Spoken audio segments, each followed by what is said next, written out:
Okay, so welcome back, everybody. We are day two, the inspirational talks, evening section of MTF Labs here in Aveiro. Third Aveiro, 21st global event. So welcome. I've been asked specifically not to give a big introduction to our next guest, but so we have Luis, who is an oceanographer, but oceanographer has a capital O. I think you will explain your work very well. See what I can do. Okay.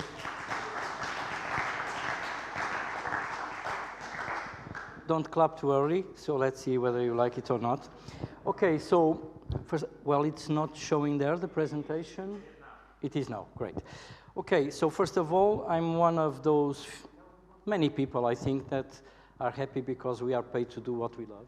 So I'm sure many of you have the same thing. And so one of the things I've been doing for more than 40 years now is looking at the ocean and at the ocean water layer, but particularly at the surface of the bottom of the sea and the subsurface, understand what's going on below. First of all, just to give you an idea of why the ocean, well, first of all, it's 70% of the Earth's surface. So if you do not know 70% of your body or of your house, it's a nightmare. And actually, from the ocean, with good resolution, we know at this moment about 20%. It's normally said that we know more about the surface of the moon, and it's true, than we know here. Why? Because in the ocean, and this has a lot to do with musicians that we have here, in the ocean we are blind, and so we can see things with sound. And one of the things that we do is image the Earth interior with sound. So sound is a very powerful source. And we can see what cannot be seen. And we can communicate, even the animals in the water, they communicate with sound. So why is this important also? Because, of course, oxygen, 50% of the oxygen of the Earth is created at the sea. So it's hugely important. It regulates climate, and the things that we are doing now, we are spoiling this job that the ocean is doing, and we are causing lots of problems with extreme events and so on. Also, you have there one of the largest biodiversity in the Earth. So it's absolutely important that we protect it as well. Also, it has resources, living resources, energy resources, mineral resources, food, water, energy. It's important for the world's economy, for health, for jobs, for leisure. It's really important even for having your connection with nature, and your connection with the sea gives you a special type of connection which you cannot get anywhere else. And so it's really important to protect it. That's the main thing, and it's important to understand it. Okay, we as geophysicists, we look at these things with a time frame which is normally different, very different from what usually people do, because normally we look at our lives and we think that 100 years is a lot. Well, as you probably know, the Earth has 4,600 million years. And what we do here is looking, for instance, at the age of the ocean floor. So here, this is the ocean floor, so here is Africa here, Europe there, and so on. And what you can see here, these are ages. And so the oldest oceanic crust that you see here has 200 million years. What this means is that these oceans and these ocean basins that we are seeing now, they are just ephemeris in a geological timescale. So for us, they are always there, but minerals and ocean basins and the Earth, like us, they have a life. Just the time frame is totally different from ours. So oceans are born, they develop, they don't reproduce as far as I know, but they die in the end, okay? And then new oceans are born again. So it's really important to know this. And now what we know from this, okay, this is taken from magnetic records and so on that we use to study the ocean floor, where you can see that when the ocean crust is forming, you get magnetic anomalies which are parallel on each side, and since the Earth's magnetic field is switching now and then, we can date this, and that's why we know these ages. But the configuration that we have now has not been always the same. So 430 million years ago, we had a configuration like this. In the Jurassic, 150 million years, that's something like this. 80 million years, we have already the Atlantic forming and so on. And with this data, we can, I'm not showing you the present, you know the present, but we can make estimates of what can happen in the future. Although this is what many of you know, this is a complex system. So this is nonlinear dynamics, which means that chaos theory enters into this. And so what we talk about predictions, it's very easy to make mistakes, okay? So one of the good things is that we can go to many places of the world and see the oceans form. And this is amazing. So we can see areas on land where new oceans are forming, like here in the East African Rift, and also in the United States, in the Baikal Rift, in many places of the world. But we can also go to areas where it is forming now already, like Iceland, like the Azores, and you can see the oceanic crust being formed. So this is in Somalia. This is where you see the rifting. So this is the first stages of an opening of an ocean. So we can go there and we see what is happening. We can see the volcanism, which is associated with the opening of the ocean. This is in the East African Rift. So you start having the volcanism and then you start creating an ocean. So one of the things I've been working for about 40 years is how do oceans form? What is happening? What triggers their formation? And for this, we use a huge variety of tools. So we use ships, we use underwater autonomous vehicles, we use vehicles which are controlled by an umbilical, that at the surface we can control them. When we are lucky enough, we can dive on a submersible. I was lucky to do that, and it's one of the best things I did in my life. And if someone tells you it's dangerous, it's stupid, because no one ever died on a research submarine, and many people die on the road. So if you have the chance, just go.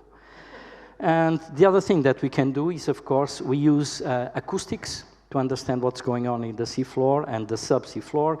And we can use all this when we have something really interesting, and I'm going to show you hopefully something that you will find really interesting, at least I do, is we can use drill ships, and we can do, this is scientific drilling, and so we don't use this to extract whatever, but to understand what's going on out there.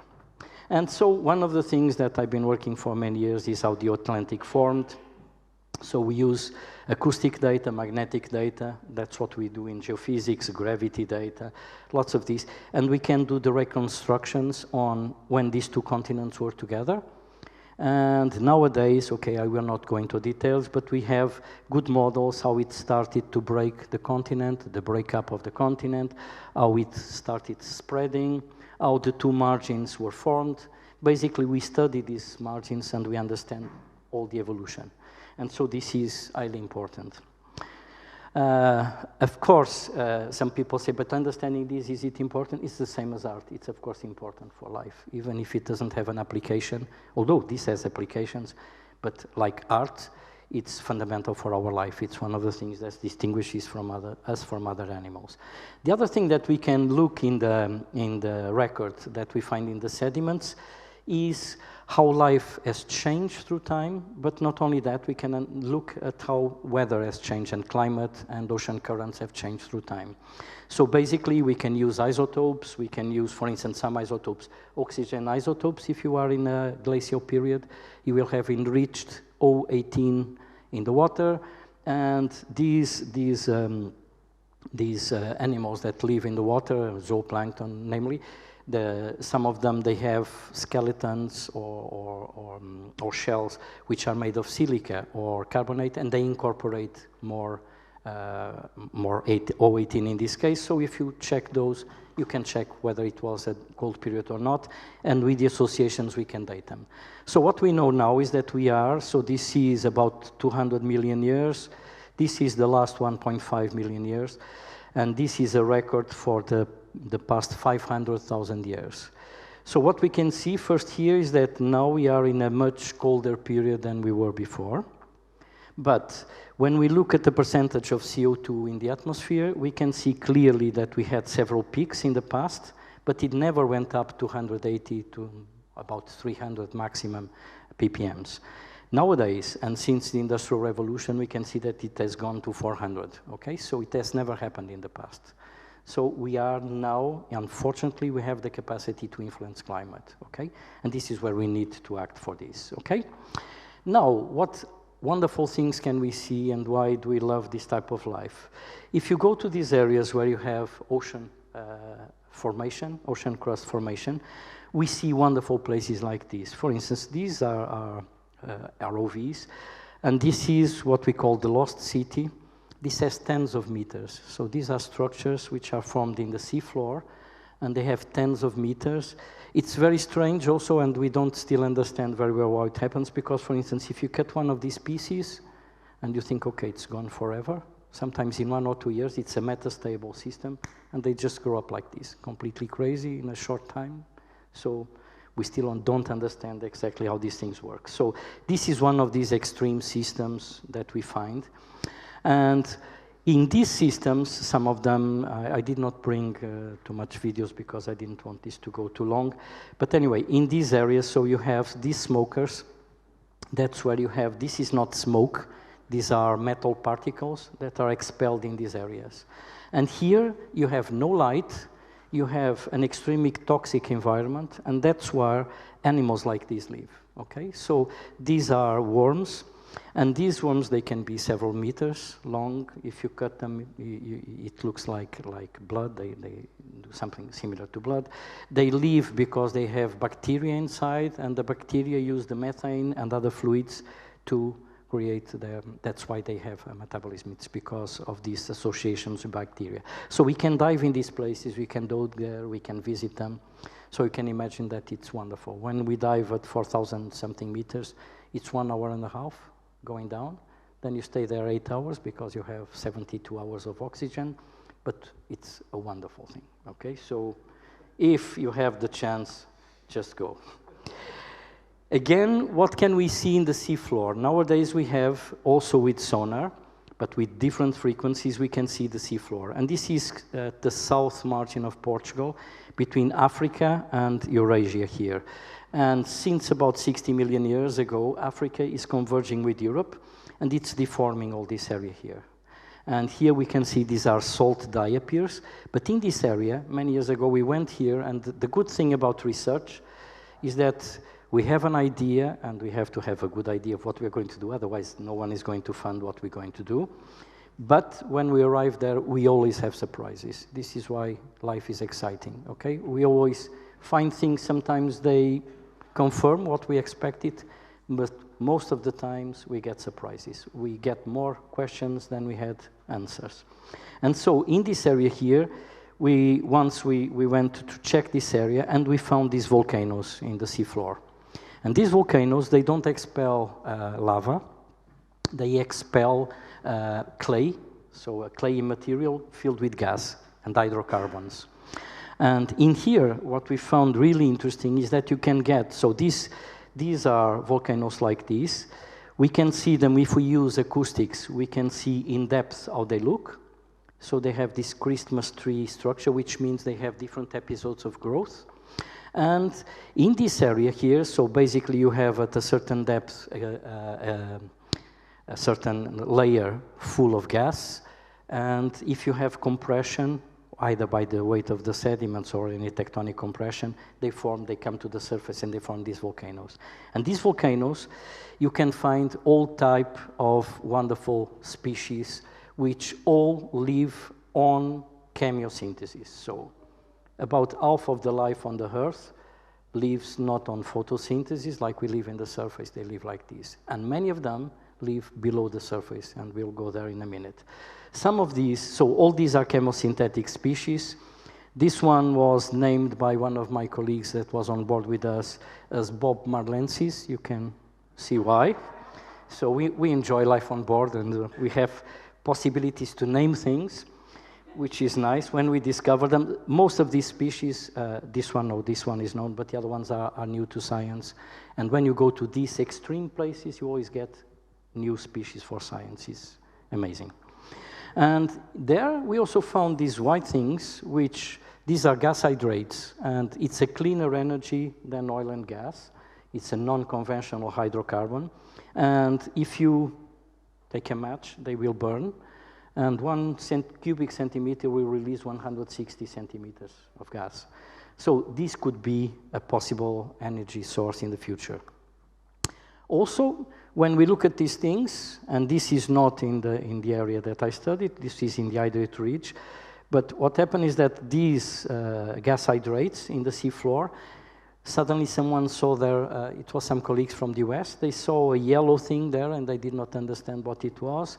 And then when they got closer, they saw these animals, and this is how they look like. So these are ice worms. These are totally new also to science. And my biologist friends, they say they are lovely, they are really beautiful, okay? So aesthetics, it's not, we don't have common standards for everyone, but they find it really beautiful. It's this animal here, as you can see, it's, okay. Also, in these areas, we found cold water corals. There was this idea that corals only form in beautiful areas of the world. When you go to the deep sea at several thousand meters of water, we can see beautiful coral reefs, okay? Absolutely incredible. So these are deep water corals, and this is something that also needs protection. And one thing that we found, which was really interesting when we were doing this, we were taking samples, and suddenly we got these tubes here. And when they came up filled with clay, the people went berserk because they thought that we had destroyed a connection cable, one of these communication cables. That would have been a disaster. Some people would lose their jobs. But no, what we found are these chimneys. And these chimneys, first, they are composed of a mineral that we thought would only be formed at high temperature. And here we find that it's done at low temperature. And how is it done at low temperature? It's because of, you have bacteria and you have archaea, and the two work together, so these are microbes. One of them, the archaea, they oxidize the methane, and the other ones, they reduce the sulfates. And this is where nature found a solution for a problem that we have now and that we'll have in the future, which is how can we get rid of methane, excess methane? As you know, it's a much powerful greenhouse gas than CO2. And actually what nature has done is through this consortium of bacteria and archaea, they precipitate it, and it's done, it's gone, okay? So we are learning to do this. We can do it already in the lab. In ETH, we did the first things of this, and it's wonderful. And so when we look at minerals and these rocks, when we were used to see these crystals, these are dolomite crystals, now we see these filaments of bacteria. So this created a whole new area of research, which is called geomicrobiology, in which geologists, when they look at crystals and things like that, now we see bacteria. And so it's a whole new world. And these bacteria and archaea, in these areas where you have expel of methane, they will oxidize it, they will reduce the sulfates, and they will precipitate the carbonates here. So this is what is preventing a large part of methane to go into the atmosphere, okay? So nature is working well, okay? So this is about methane reduction. So then we can drill these areas. And I was happy also enough to be on board one of these ships. This is the Shikyu, this is huge. This is, most of you probably have seen a football camp. The length of this is 2 football camps, okay? So it's huge, it's a beast. And when we drilled on this, and this is 1,000 meters below seafloor, you can see a huge density of bacteria and archaea, okay? So this is what we call the real deep biosphere, so the subsurface biosphere, which probably we think now it's about the same as what we have at the surface, okay? So it's huge amount of biomass. And this is controlling, actually they can resist far better than we do. And so if we continue to do stupid things, they will stay, we will go, okay? The other thing is, when the oceans start to close and when you have tectonic forces, you start having lots of seismicity, okay? These are earthquakes in the south of Portugal, where we had a very destructive earthquake. And one of the things that we look is understand, again with sound, how these structures look. This fault here, so here the seafloor should be horizontal. And when you look at it, this has risen 1,000 meters. 1,000 meters is a 330 floor building. There isn't one in the world. Even the Khalifa is smaller than this, okay, it's lower than this. And so this is a huge fault. And then with seismics, we can image that it goes down to 20 kilometers in depth. And again, in the seafloor, this is another fault in this zone, where you see again about 600 meters of deformation. So this is huge processes here. And when you get the release, suddenly like you had in Sumatra, you get tsunamis. And tsunami can kill 200,000 people in a day or two, okay? So this is why we need to protect coastal people from this. One thing that we also do now, when we go to shallower water, we again use sound. In this case, it's the entrance of the port of Aveiro, and they wanted to know there are blocks here, and they try to fall down, and they want to know where they are because of risk to navigation. So this is one of the things we can do. And this is underwater archaeology. So this was a fort in the Algarve, which was totally destroyed during the 1755 earthquake. And there were two cannons. These are cannons here. And we knew where they were. The archaeologists were looking here, and they did not find anything. So we did side scan sonar, and then we could see here where this is. So this is another thing that we do. We have fun. We go there together, and we enjoy. One of the things that I started challenging some of you about this is that this is the type of images that we have with sound of the geology. And so you have here sandy layers. Here, this is 15 meters, but we have some sections which go to 20 kilometers. But this is about 30 meters here. And you see here that you have sandy layers. You have, these are carbonates. These are limestones here. And this is a fault. And one of the things is that we image this, so each section like this is composed of a wiggle trace like this, which is the response. We send a seismic source, in this case an acoustic source, and we get the reflection from the different layers. Okay, so this is an image of the subsurface geology. But as far as I know, no one has ever heard the geology. And this is in the range of 500 to 7,000 kilohertz. So it's in the audible range. I was wondering whether it would be possible to process these and convert them into sound. And the idea came to me actually here when I was here the first day. By the way, I'm really enjoying being here with you. Sorry I could not be here today. I hope to be the rest of the week. But these type of things is like, I remember for many years I was also interested in gravitational waves, which is something that for many years we've been trying to find. Finally, they were found in LIGO, one of these huge laboratories, and this is due to the collapse of two black holes, okay? They were rotating around each other, and then they collapse, and they form a gravitational wave. It fits exactly what we predicted, not me. When I say we, is scientists, okay? So it's not me, but it fits what was predicted, and then it was converted into sound, and so now we can hear two black holes colliding. So I was wondering, since we are collecting this data as we go, so the ship is going this way and we get these wiggle traces with these frequencies. Can we listen to the geology? Can we listen to the interior of the Earth, to the different layers? Maybe some of you can help. Maybe it's interesting, maybe not. Anyway, it's just an idea. And so the geology can be very complex, like this. Here you have gas, you have these layers, and so we can see them with high detail. So this is, for instance, I would love to listen to one of these structures of the Earth, an idea. And just to finalize, one or two things that I would like to tell you. We've been treating the ocean in a terrible way, as you know, so we think no one sees the rubbish that we put. It's like when you put the rubbish under the carpet. I'm sure you don't do it, but some people used to do it in the past. Some people still do it, I think. But so we put it here because it's far from our eyes, it's far from our heart. But nowadays you can see islands of trash, mainly plastics, and so you see problems with oil spills and so on, so we need to act on this.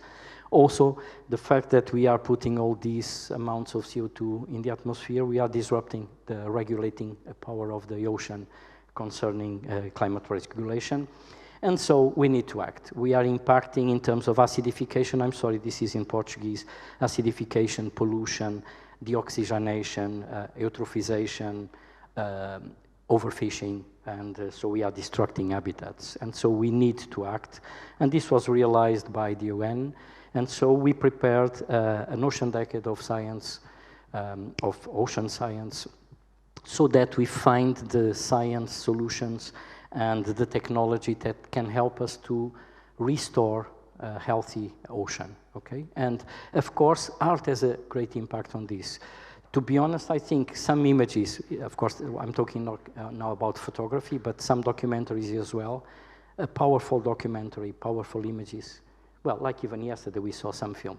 You can get a very strong message through art, okay? So that's why we need to work together on this. And this, I hope it will work. It will.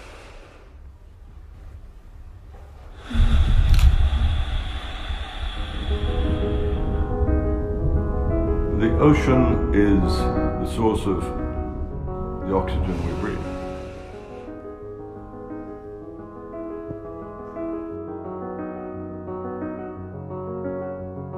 Countries like my own country, Fiji, we live in the ocean every day. But for the small island developing states, the ocean is the home in which we live, and its health is critical to our health.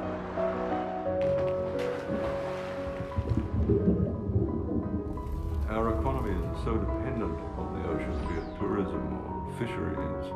We have to make sure that the ocean is being properly managed and that it's being managed in a sustainable way. It's very important that we are working in close collaboration with organizations such as IOC at UNESCO. That's where the good science resides. This is where the Ocean Conference will be very important. It will be that moment of accountability as to what human beings are doing to the ocean. And will be the time when we make proposals and pledges, partnerships, correct the damage that we've been doing. Okay, if you're not in love with the ocean and not worried, I think this is probably enough to make you realize that we have short time to do the things necessary and we need to work all together. And so we're aiming to have a safe ocean where actions at sea are protected, coastal communities as well, a sustainable and productive ocean in which you don't overexploit resources, where the data is available and open to everyone. And so this implies also capacity building to countries which don't have the technologies, and make a clean ocean, which of course it's critical, understandable, and it needs to be resilient to any changes, and also we need to be able to do forecasts. And so for this we need to have measurements, understand, and so on. And so basically this is what I wanted to tell you. We do this thing with a lot of young people on board. As you can see, it's not my case. I was young then, many years ago, but so we work all together, and it's really fun to do it in the ocean. As you can see, we can see wonderful things. We understand, we look at another side of life, and life is very short, so we have to have an idea that we are surrounded by many interesting things. Thank you so much.